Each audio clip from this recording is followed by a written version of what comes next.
If your wife told you that she wants a divorce but hasn't filed during the holidays, she's not stalling. She's just being deliberate. She's holding off, meanwhile leaving you hanging on. January is often referred to as divorce month for a reason. Because that marriage of yours in December, it's a lot like a failed state, still bearing the outward symbols of existence.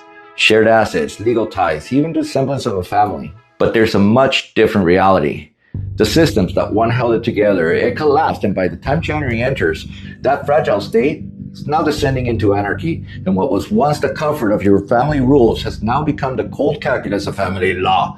And the spoils of war, they get divided from a once unified family and drawn out through the expensive legal system. It wasn't an ambush. She told you. She fired the forced warning shot by getting the hard part over with. It's your problem now. It's the beginning of your nightmare. Understandably, you cling on, but inaction is an action that only serves you wrong as it backfires. So today we're going to address why January is called divorce month and what typically happens to a man in divorce when she's got the upper hand and strikes first. It's New Year's now, and let's start revving that engine.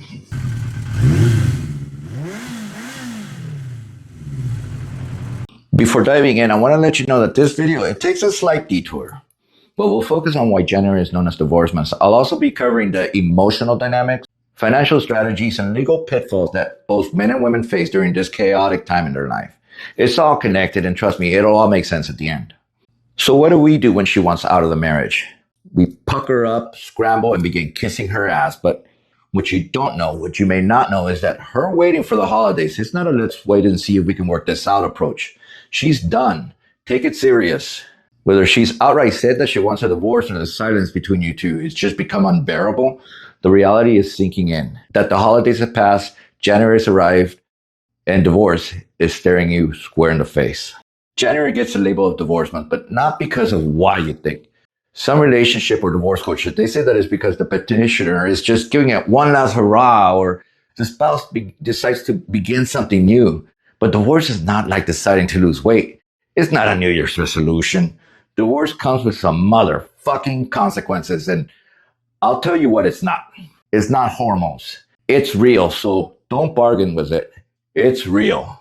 But January, it sees a spike in divorce filings because people are so much more unlikely to divorce during the holidays. So if divorce was already in their minds in the fall, they'll wait till after the holidays to officially quit on you. Divorce isn't an impulse, it's calculated, and it takes time to set in motion.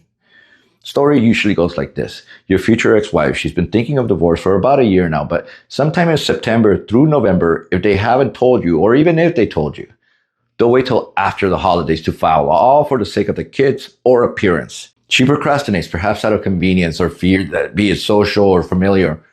Your wife's doing it for obligation, for sake of children or fiscal obligation.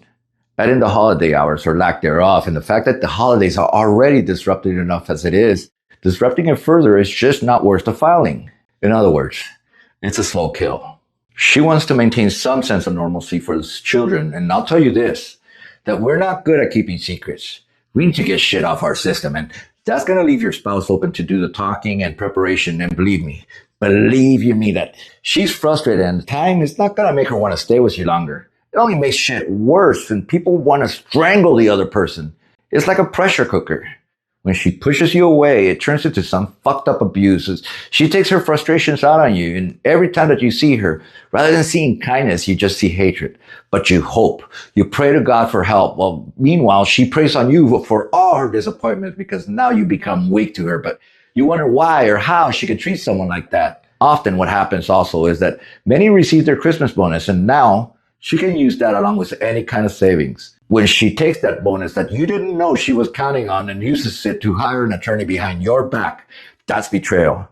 That is also a type of strategy because while your ass was kissing her ass, spending the family's Christmas bonus on everything else, she's spending her Christmas bonus on a backstabbing attorney. She's positioning herself, she's stacking the deck and quietly laying the groundwork to make you scramble. If she wants this to be amicable, she'll inform you, but if she hires an attorney without your knowledge, she's now setting the tone because that's just not amicable. An amicable divorce through an attorney is a unicorn. And at best, she's either being naive, and at worst, she's straight up lying to you. So take that first step forward and start protecting yourself, not out of spite, but out of respect for everything that you've worked for. Your career, your money, your life, your kids, and your future. That's worth fighting for. Divorce isn't just emotionally draining, it's financially brutal. The average cost ranges from 10 to 15,000, but that's only if things are simple. If there's a fight over kids, asset, or alimony, double that. And that's per person, not per couple.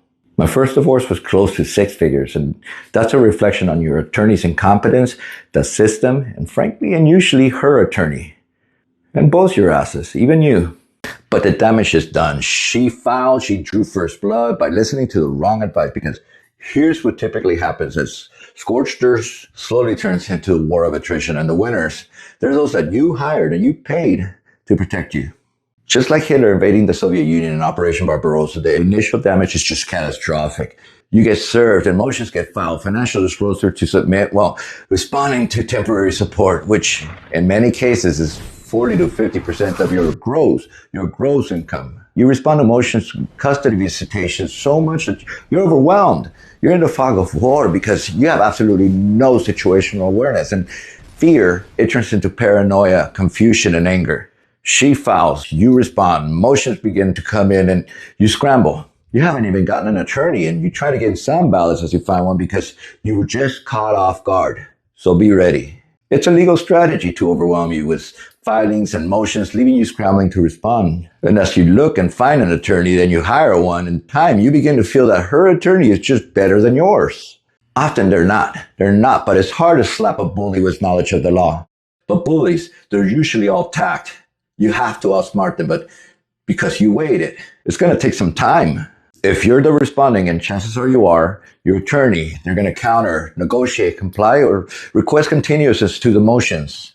And this keeps going. It's all a chess game of amateurs with petitioners going first. So what ends up happening usually, and I stress the word usually, is just like the Nazis invading the Soviet Union, is that your ex's attorney, they overreach. Perhaps they're fighting a prenup or 100% custody, just something that's not going to happen. And then the momentum, it begins to shift in your favor because there's a phenomenon that begins to take place. And you heard it here first. It's called divorce fatigue, meaning that all the resources, supplies, they get used up during the entry of the war, including morale. It all gets used up. And you know what I tell the 3% of men that go after spousal support? Don't get greedy. You're going to win the first few battles, and when you win, accept it. Because everyone knows when they've been defeated, but the real challenge is knowing when they've won. Men typically say that the family court system, that it's tainted, and that's something I'm painfully familiar with because it's the laws that keep me awake at night. But we need to take some ownership here because we just don't prepare not nearly as much as our ex does. It's like David going up against Goliath only to suddenly realize that he forgot his sling. You only have yourself to blame here. There's no second chances. She does her homework while we complain about the system being broken, and that's just not productive. My ex, she ran circles around me. She hacked my email and saw every communication between my attorney and me. I mean, talk about strategic advantage. That was my blitzkrieg.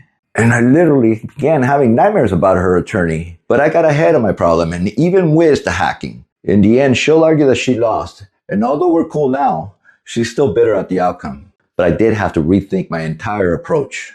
By the time your case reaches the judge, the party that's more prepared, they have the advantage. But judges, they're reluctant to make any kind of decision, so they get others involved. And that's going to take more time and more money, both of which you can't afford. That's where I come in. My primary goal is to help you avoid attorneys altogether because the systems decide to bleed you dry. But if that ship's already sailed, I give you an edge. I prepare you mentally for what's coming, give you the strategies to gain tactical advantage, and teach you negotiation techniques that work in the real world. And while I'm arming you for battle, I also help keep you grounded because you have to understand that no one in divorce wins. They only get defeated. Gentlemen, every case is different, but one thing's the same. As your divorce and recovery coach, I help speed up that long and arduous process called divorce. My goal is to have you done with this shit by the end of the year, but I often get men that have been or are being duped by the system, and although it makes me a better coach because I'm just always on my toes, you have already been through so much money that you'll just wish you reached out to me earlier. I help men get both through the courts and through the heart with healing. In these dark times, you need guidance, you need an expert, you need a plan, you need a coach. And I help lift you up, but also I help keep you grounded. So schedule a free and confidential one-on-one. The link is in the comment section underneath. Thank you very much.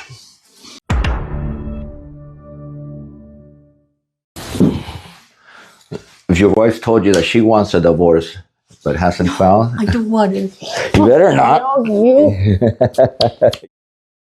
A ver.